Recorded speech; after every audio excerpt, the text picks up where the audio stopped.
Olá, bom dia, graça e paz, que maravilha, que a paz e o amor de Cristo esteja com você nesta segunda-feira e muito obrigado por você estar aqui comigo, já querendo saber o que Deus tem para nós essa semana aqui, né? Hoje é básico, vamos entrar aí em Atos, prepara sua Bíblia aí, nós vamos de 3 a 5, tá? Vai aparecer para você do lado aí e eu vou dar uma destrinchada para você em Atos, que seria assim, Lucas, né, que vai narrar para nós aí. Ele narra eventos importantes que ocorreram até cerca de 60 anos depois de Cristo. Ele destaca principalmente as atividades de Pedro e Paulo e descreve a expansão do evangelho entre judeus e gentios, isto é, os não-judeus. Tá certo? Vamos abrir sua Bíblia então aí. Você me acompanha aí na sua leitura? Eu gostaria que você me acompanhasse para que não houvesse problema algum aí, tá? Então começamos aí no versículo 1. Certo dia de tarde, Pedro e João estavam indo ao templo para a oração das 3 horas. Estava ali um homem que tinha nascido coxo. Todos os dias ele era levado para um dos portões do templo chamado Portão Formoso, a fim de pedir esmolas às pessoas que entravam no pátio do templo. Quando o coxo viu Pedro e João entrando, pediu uma esmola. Vamos ver essa passagem da Bíblia?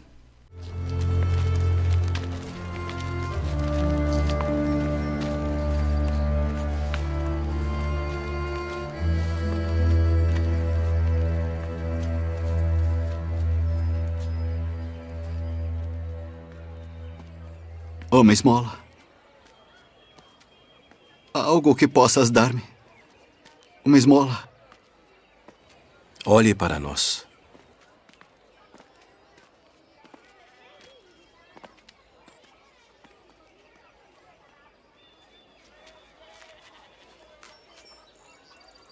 Não tenho prata nem ouro, mas o que tenho, isso te dou. Em nome de Jesus Cristo Nazareno, levanta-te e anda.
Viram aí a felicidade do coxo?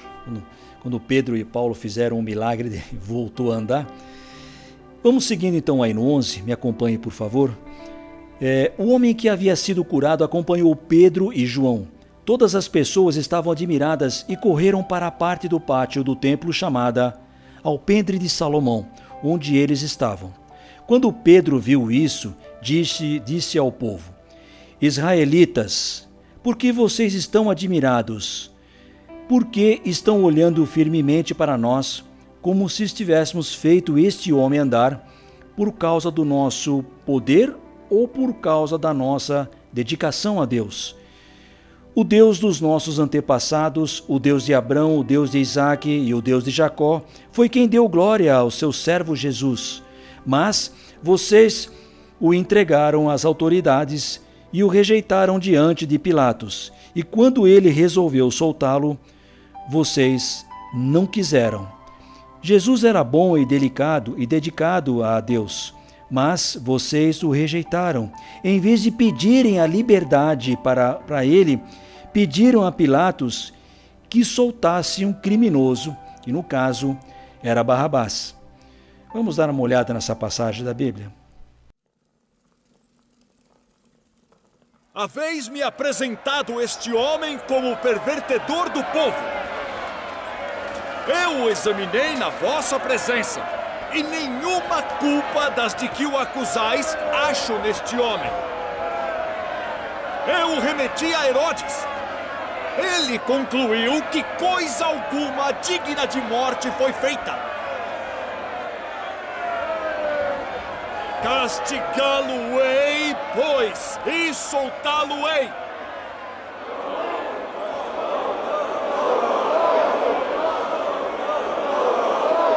Como de costume, nessa época do ano, um prisioneiro deve ser solto. Barrabás? Libertem Barrabás.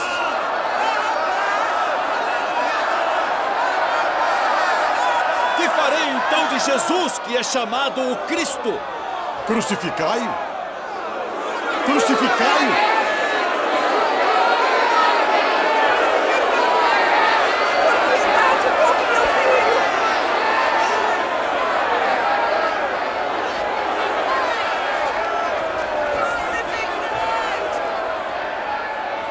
Estou inocente do sangue deste justo. Considerai isso.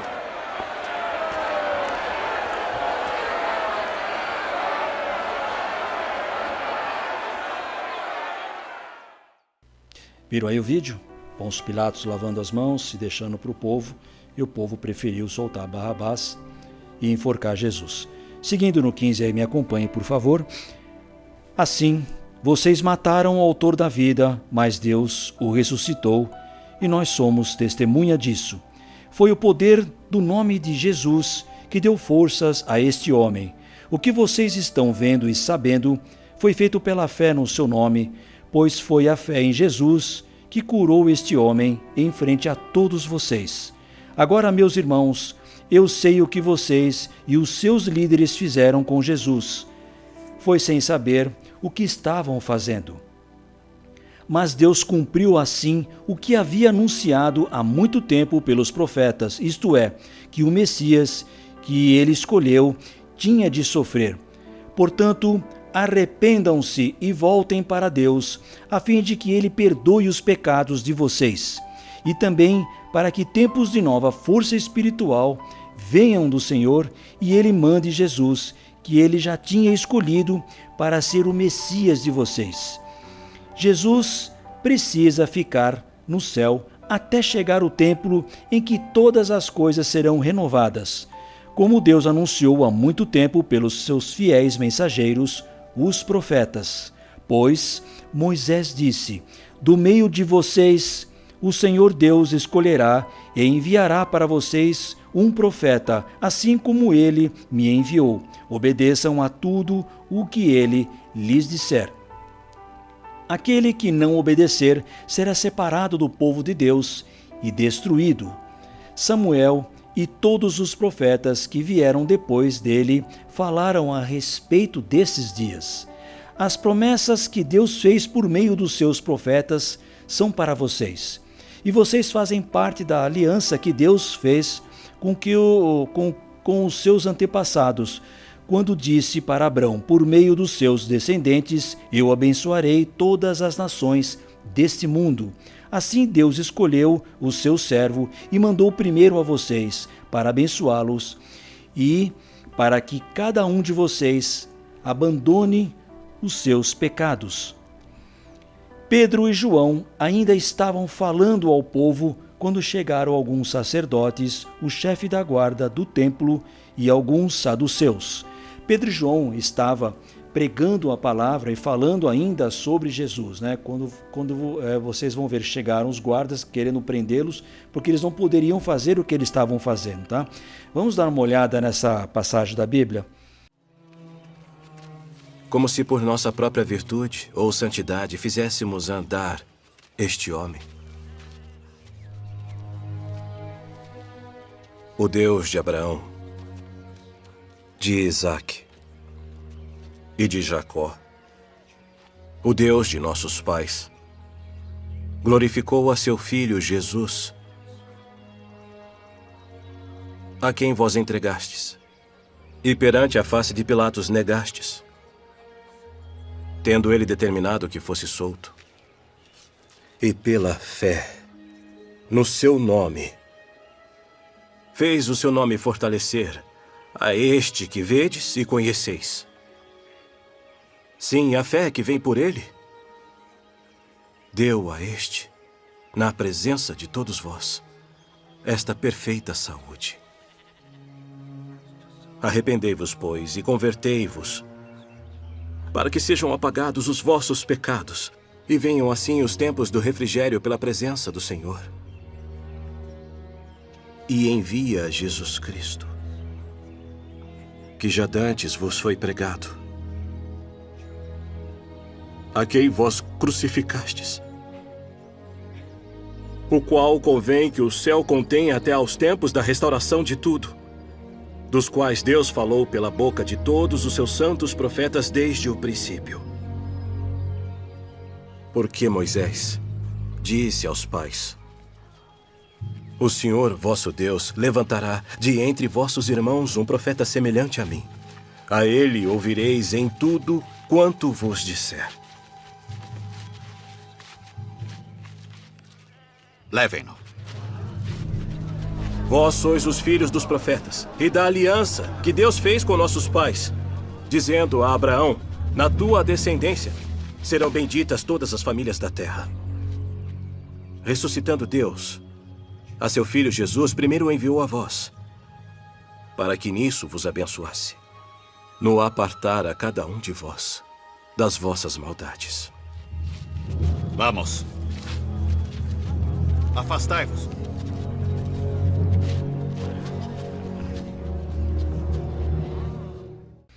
Viram aí a prisão deles? Que coisa, eles não poderiam estar pregando onde eles estavam ali. Infelizmente foram presos. Seguindo aí no 5, me acompanhe por favor. No dia seguinte, reuniram-se em Jerusalém as autoridades dos judeus e os líderes do povo e os mestres da lei. Nessa reunião estavam também Anás, que era o grande sacerdote, Caifás, João, Alexandre e os outros que eram da família do grande sacerdote. As autoridades puseram os apóstolos em frente deles e perguntaram: com que poder ou em nome de quem vocês fizeram isso? Então Pedro, cheio do Espírito Santo, respondeu às autoridades e os líderes do povo: os senhores estão nos perguntando hoje sobre o bem que foi feito a este homem e como ele foi curado. Pois então os senhores e todo o povo de Israel fiquem sabendo que este homem está aqui completamente curado pelo poder do nome de Jesus Cristo de Nazaré, aquele que os senhores crucificaram e que Deus ressuscitou. Jesus é aquele de quem as Escrituras Sagradas dizem: a pedra que vocês, construtores, rejeitaram, veio a ser a mais importante de todas. A salvação só pode ser conseguida por meio dele, pois não há no mundo inteiro nenhum outro que Deus tenha dado aos seres humanos por meio do qual possamos ser salvos. Olha aí. Vou repetir aqui, ó. Presta atenção aí, ó. A salvação só pode ser conseguida por meio dele. Já de novo aí a Bíblia está falando, tá? Não existe, presta atenção aí, não existe outro Deus. Então, olha aí de novo a Bíblia falando. Parece ser uma coisa desagradável, né? Mas olha a Bíblia falando de novo. É o terceiro programa já aí. Olha aí, ó. A salvação só pode ser conseguida por meio dele. Então, não existe, ó, pois não há no mundo inteiro nenhum outro Deus. Então, cuidado aí de novo você que está venerando um outro Deus. Esse que você está venerando aí, agachado, ajoelhado, ou que seja, não vai te levar a salvação nenhuma. Cuidado, isso é um pedaço de pedra, é uma porcelana, é uma madeira, tá? Que tem um cidadão aí que faz, engana você, vende para você, você agradece, tudo é isso aí. Isso não existe. Se livra dessas coisas aí. Deus condena isso. Mais uma vez a Bíblia está aqui, ó, tá? Atos 4, versículo 12. Tá ok? Seguindo no 13 aí. Os membros do Conselho Superior ficaram admirados com a coragem de Pedro e de João, pois sabiam que eram homens simples e sem instrução, e reconheceram que eles tinham sido companheiro de Jesus. Mas não podiam dizer nada contra os dois, pois os dois homens que havia sido curado estavam ali de pé junto com eles. Em seguida, mandaram que Pedro e João saíssem da sala do conselho para que eles começassem a discutir o assunto, né? Então aí, ó, eles diziam: o que vamos fazer com esses homens? Olha só, pois todos os moradores de Jerusalém sabem que eles fizeram um grande milagre e nós não podemos negar isso. E lógico que não podia, porque estava todo mundo vendo que o coxo foi curado na frente de todos, né? Seguindo no 17 aí, mas para não deixar que a notícia se espalhe ainda mais entre o povo, vamos ameaçá-los, a fim de que nunca mais falem com ninguém a respeito de Jesus. Olha isso. Então, os chamaram e ordenaram duramente que não falassem e nem ensinassem nada a respeito de Jesus. Mas Pedro e João responderam: os senhores mesmos julguem diante de Deus. Devemos obedecer aos senhores ou a Deus? Pois não podemos deixar de falar daquilo que temos visto. Aí o Conselho Superior os ameaçou com mais dureza e depois mandou embora. O conselho não pôde castigá-los, porque todo o povo louvava a Deus por causa do que havia acontecido, que foi no caso o coxo, né? O homem que foi curado por esse milagre tinha mais de 40 anos. Quando Pedro e João foram soltos, voltaram para o seu grupo e contaram tudo que os chefes dos sacerdotes e os líderes do povo haviam dito. Assim que eles ouviram isso, adoraram juntos a Deus, dizendo: Senhor, Tu és o Criador do céu, da terra, do mar e de tudo o que existe nele.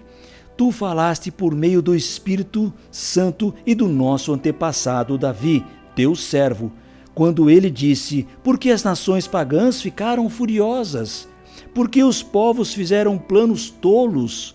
Os seus reis se prepararam e os seus governantes se juntaram contra o Senhor Deus e contra o Messias que ele escolheu. De fato, Herodes e Pôncio Pilatos se juntaram aqui nesta cidade com os não-judeus e com o povo de Israel contra o Jesus, o teu dedicado servo, que escolheste para ser o Messias. Eles se reuniram para fazer tudo que, pelo teu poder e pela tua vontade, já havias resolvido que ias acontecer. Agora, Senhor, olha para a ameaça deles, dá aos teus servos a confiança para anunciarem corajosamente a tua palavra. Estende a mão para curar, a fim de que, por meio do poder do nome teu dedicado servo Jesus, milagres e maravilhas sejam feitos. Quando terminaram de fazer esta oração, o lugar onde estavam reunidos tremeu. Então todos ficaram cheios do Espírito Santo e começaram a anunciar corajosamente a palavra de Deus. Todos os que creram pensavam e sentiam do mesmo modo. Ninguém dizia que as coisas que possuíam eram somente suas, mas todos repartiam uns com os outros tudo o que tinham. Com o grande poder, os apóstolos davam testemunho da ressurreição do Senhor Jesus, e Deus derramava muitas bênçãos sobre todos.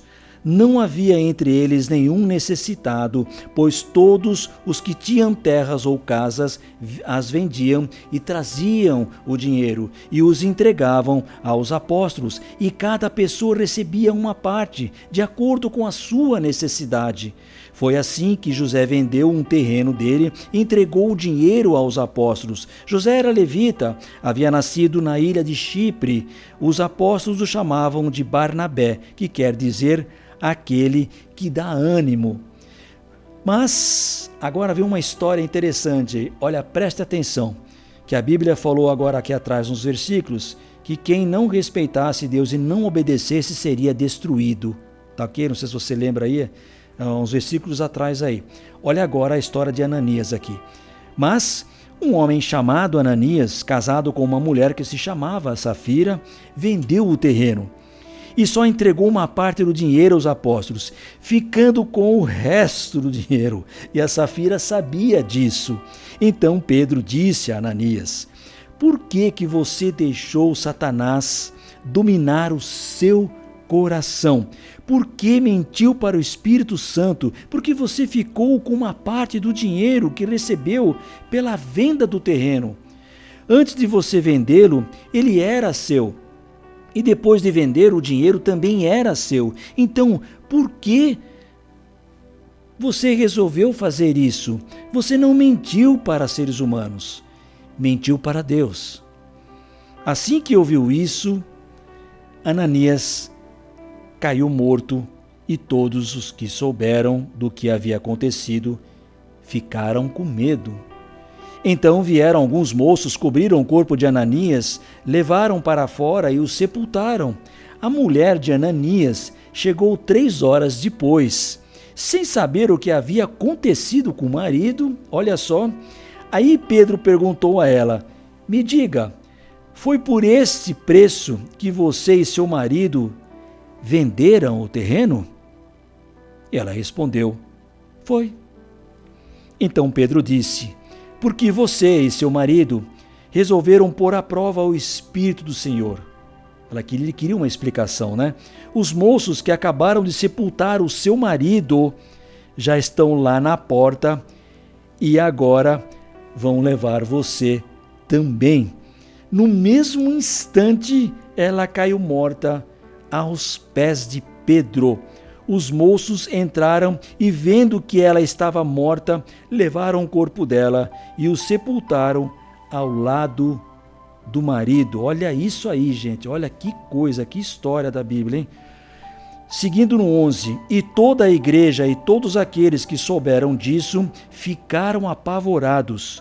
Os apóstolos faziam muitos milagres e maravilhas entre o povo, e os seguidores de Jesus se reuniam no alpendre de Salomão. Ninguém de fora tinha coragem de se juntar ao grupo deles, mas o povo falava muito bem deles. Uma multidão de homens e mulheres também creu no Senhor e veio aumentar ainda mais o grupo. Por causa dos milagres que os apóstolos faziam, as pessoas punham os doentes nas ruas, em camas e esteiras. Faziam isso para que quando Pedro passasse, pelo menos a sua sombra cobrisse um deles. Olha a fé que esse pessoal tinha, né? Multidões vinham de cidades vizinhas de Jerusalém, trazendo os seus doentes e os que eram dominados por espíritos maus, e todos eram curados. Olha isso, gente, o milagre. Olha que coisa maravilhosa. Olha, só com a sombra passava já era um milagre, já eram, todos eles eram curados, ficavam todos na calçada. Que coisa! Então o grande sacerdote e todos os seus companheiros que eram do partido dos saduceus ficaram com inveja dos apóstolos e resolveram fazer uma coisa. Olha agora aí. Prenderam os apóstolos e os puseram na cadeia. Naquela noite, um anjo do Senhor abriu os portões da cadeia, levou os apóstolos para fora. Vamos ver essa passagem da Bíblia. Pedro estava dormindo, preso com 2 correntes, entre 2 soldados, e havia guardas e vigia no portão da cadeia. De repente, apareceu um anjo do Senhor, e uma luz brilhou dentro da cela.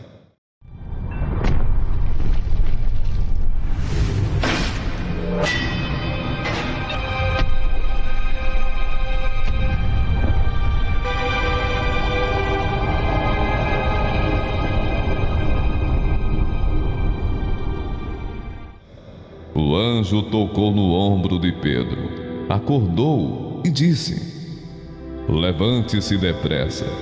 Então as correntes caíram das mãos dele. Aperte o cinto e amarre as sandálias, disse o anjo.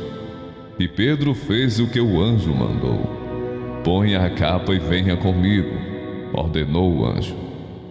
Pedro saiu da cadeia e foi seguindo o anjo, porém não sabia se de fato o anjo o estava libertando. Ele pensava que aquilo era uma ilusão. Eles passaram pelo primeiro e pelo segundo posto da guarda e chegaram ao portão de ferro que dava para a rua. O portão se abriu sozinho e eles saíram.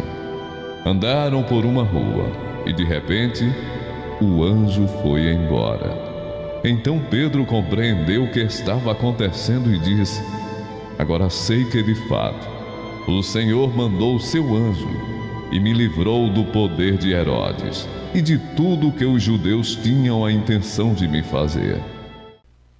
Viram aí o milagre?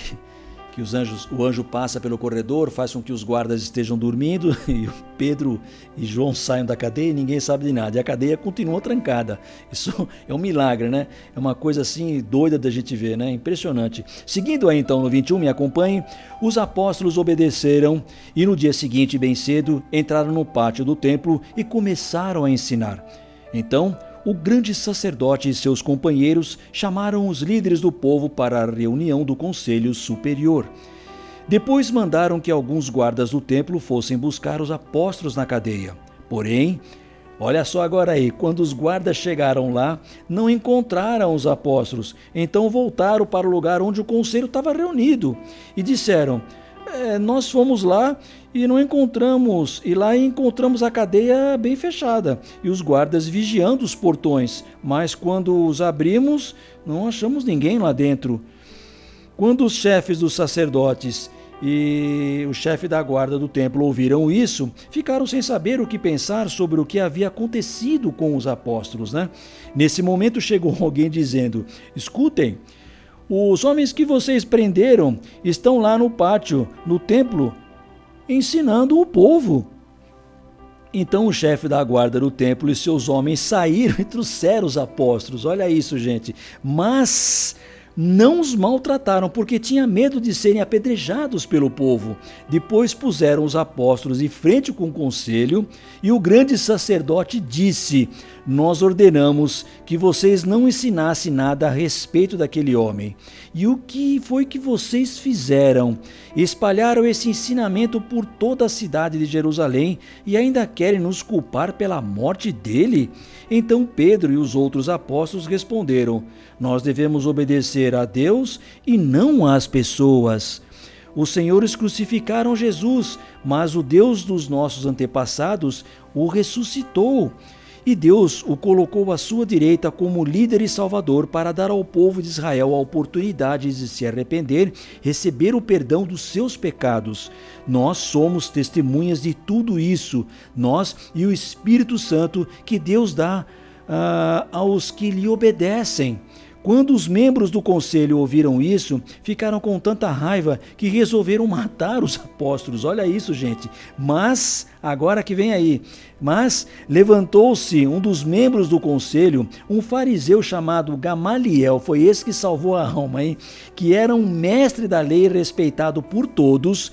Ele mandou que levassem os apóstolos para fora e os deixasse ali um pouco, porque ele queria conversar em particular, né? Então, disse ao conselho: homens de Israel, cuidado com o que vão fazer com estes homens, né? Como se diz aí, preste atenção. Aí ele explica o porquê ele falou isso, né? Há pouco tempo apareceu um homem chamado Teudas, que dizia muito importante e que com isso conseguiu reunir 400 seguidores, mas ele foi morto, todos os seus seguidores foram espalhados. e a revolta dele fracassou. Depois disso apareceu Judas, o galileu, na época do recenseamento. Este também conseguiu juntar muita gente, mas foi morto, e todos os seus seguidores foram espalhados. Portanto, neste caso de agora, não faça nada contra estes homens, deixe que vão embora, porque se este plano ou trabalho vem de seres humanos, desaparecerá. Mas, por outro lado, olha aí, mas se vem de Deus, vocês não poderão destruí-lo, pois neste caso estariam lutando contra Deus. E o conselho aceitou a opinião de Gamaliel. Olha que maravilha, ainda bem que escutaram. Então chamaram os apóstolos que estavam lá fora novamente, chicotearam e ainda mandaram que nunca mais falassem nada a respeito de Jesus, e depois os soltaram. Os apóstolos saíram do conselho muito alegres, porque Deus havia achado que eles eram dignos de serem insultados por serem seguidores de Jesus, né? E todos os dias no pátio do templo e de casa em casa, eles continuavam a ensinar e anunciar a boa notícia a respeito de Jesus, o Messias. Olha aí, gente, que palavra maravilhosa de Atos 3-5. Gostaram? Linda palavra, que coisa maravilhosa. Viram aí o que Pedro e João fez, os milagres com o coxo, que coisa maravilhosa. O anjo abrindo a cela da cadeia, tirando eles lá de dentro. É fantástico. Essas histórias da Bíblia são fantásticas, são maravilhosas. Surpreende a gente quando a gente começa a ler, né? Que coisa maravilhosa. Eu espero que você tenha gostado da palavra e ela tenha entrado no seu coração. Tá certo? Vamos chamar aí o momento de oração. Gostaria que você orasse comigo agora por essas pessoas que realmente precisam de uma oração, um ente querido, um parente. Ore por você mesmo, pelo seu trabalho, escola, ou quem quer que seja, a sua família, seus filhos, tá? Eu acho que agora seria o momento exato para que você coloque nas mãos do Senhor os seus projetos também, tá certo? Vamos orar e depois eu volto com a argumentação da palavra. Pai, que bom que eu não dependo apenas das minhas qualidades para ser bênção para alguém.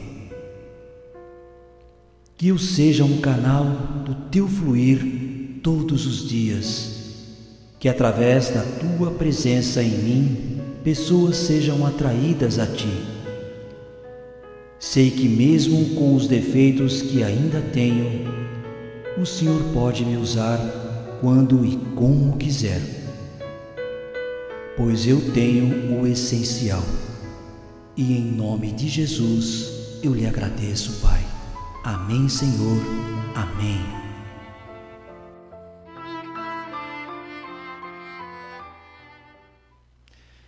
Obrigado a você que orou comigo. Deus abençoe grandemente a sua vida, você que me acompanhou nesta oração. Tá certo? Nós vamos entrar agora na argumentação da palavra aí. Eu gostaria somente que você prestasse atenção. Eu vou falar alguma coisa sobre a palavra de Atos aí, que nós acabamos de ler, tá? Eu só queria que você ouvisse. Eu queria começar assim. O inimigo, muitas vezes, tenta nos convencer que não temos algo a oferecer às demais pessoas. Olha isso. Ele nos diz que a nossa vida ainda não está resolvida, que somos falhos e que por isso nós é que precisamos ser ajudados. Nós nunca teremos 100% dos problemas resolvidos e também só chegaremos ao estado da perfeição quando não estivermos mais aqui na Terra. Porém, existe algo dentro de nós que é precioso demais, a presença de Jesus. E as pessoas estão desesperadas atrás de respostas que nós temos condições de lhes dar. Creia, você já é uma bênção do jeito que está agora. Você foi capacitado por Deus para fazer muito mais do que você julga conseguir. Você tem Jesus, a fonte de vida que todos precisam. Não esconda a sua luz. Deixe-se usar por Deus, dando uma palavra a alguém, uma mensagem escrita, uma música, um sorriso, uma atitude, um olhar. Se você é de Deus, reflita a Deus em tudo o que faz. Você acha que Pedro e João não eram falhos? Claro que eram. Mas vejam que aquele coxo olhava para eles na expectativa de receber algo. Talvez ele esperasse apenas umas míseras moedas como esmola, mas eles deram ao coxo muito mais, como vocês viram aí. Você também pode dar muito mais do que imagina para as pessoas. Não subestime o amor de Deus que existe em você. Não se intimide, não se acanhe, não se acovarde, esteja sensível e Deus vai te mostrar como você pode ser usado por Ele em coisas grandes e pequenas que farão toda a diferença na vida de alguém. Tá certo? Eu espero que você tenha gostado aí desse incentivo da argumentação da palavra, tá bom? Estamos aí chegando no final, vai aparecer para você aí o telefone do Momento de Fé. Quero mais uma vez dar as boas-vindas, um beijo grande no coração dessas pessoas, desses irmãos que estão entrando no WhatsApp do Momento de Fé, tá bom? Eu quero dar um grande beijo à minha querida irmã Berenice, que entrou há pouco tempo aí, segue assiduamente o Momento de Fé e que tem mandado palavras bonitas no WhatsApp todos os dias para o Momento de Fé. Tá certo? Vamos entrar no momento de reflexão aí. Eu separei uma imagem muito interessante para vocês aí. Direção, por gentileza, coloque aqui do lado para que eu possa mostrar a eles. Nós separamos aí. Isso, essa imagem aí. Eu vou ler para vocês aqui para que possamos encerrar aí o programa. Preste atenção. Quando Deus te der um novo começo, não repita os mesmos erros. Tchau, gente. Uma boa semana. Que Deus abençoe grandemente a vida de vocês. Beijo no coração. Até semana que vem, se Deus quiser, com uma nova palavra. E muito obrigado pela grande audiência do programa. Tchau, gente. Obrigado. Até lá.